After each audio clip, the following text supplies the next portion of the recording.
বন্ধুরা, মাতৃত্ব প্রতিটি মেয়ের জীবনে আনন্দময় স্মৃতিমধুর মুহূর্ত। সকলেই স্মরণীয় করে রাখতে চায় তাদের প্রথম মাতৃত্বের অনুভূতিগুলোকে। মেয়েদের জীবনের পরিপূর্ণতা লাভের অনুভূতি হয় গর্ভধারণের মাধ্যমে। কিন্তু অনেক সময় মহিলারা প্রথম অবস্থায় বুঝতেই পারেন না যে সে সন্তান সম্ভবা। বিশেষভাবে যারা প্রথমবার গর্ভবতী হন, তারা গর্ভবতী হওয়ার লক্ষণগুলি সচরাচর অনুভব করতে পারেন না। ফলস্বরূপ অনেক সময় নিজের অজান্তেই ঘটে যেতে পারে বড় কোনো অঘটন। এছাড়া আপনি যে মা হতে চলেছেন এই সম্বন্ধে জ্ঞাত হওয়া এক আলাদাই অনুভূতি। তাই গর্ভবতী হওয়ার লক্ষণগুলো জানা খুবই দরকার। আজকের ভিডিওতে আমরা গর্ভবতী হওয়ার লক্ষণগুলো সম্পর্কে নয়, বরং সহবাসের কতদিন পর একজন মহিলা গর্ভবতী হয় সেই সম্পর্কে জানব। তাহলে চলুন শুরু করা যাক।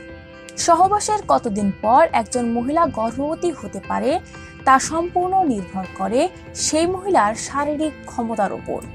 সহবাসের সময় নিরাপদ সময়ে বীর্য ভিতরে ঢুকলেও একজন মহিলা গর্ভবতী হবে না, কিন্তু ডেঞ্জার পিরিয়ডে মিলন করার 3 দিন পরেই সে প্রেগনেন্ট হবে।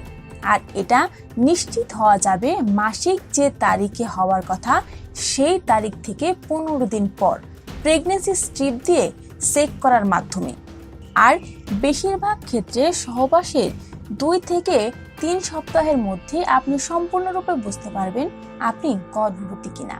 সহবাসের কতদিন পর গর্ভবতী হতে পারেন একজন মহিলা তা নির্ভর করে সম্পূর্ণরূপে তার শারীরিক ক্ষমতার উপর, কিন্তু বেশিরভাগ ক্ষেত্রে সহবাসের 2 থেকে 3 সপ্তাহের মধ্যে সম্পূর্ণভাবে বোঝা যায় একজন মহিলা গর্ভবতী কিনা। বন্ধুরা, এই ছিল আমাদের আজকের ভিডিও। এই ভিডিও সম্পর্কে যদি আপনাদের আরো কিছু জানার থাকে তাহলে আমাদের কমেন্ট বক্সে কমেন্ট করে জানাতে পারেন। আর যদি আমাদের সাথে সরাসরি কথা বলতে চান তাহলে আমাদের ফেসবুক পেজে গিয়ে আমাদের সাথে সরাসরি কথা বলতে পারেন। পেজের লিংক আমি ডেসক্রিপশন বক্সে দিয়ে দেব। আজ এই পর্যন্তই, কথা হবে পরের ভিডিওতে। ধন্যবাদ সবাইকে।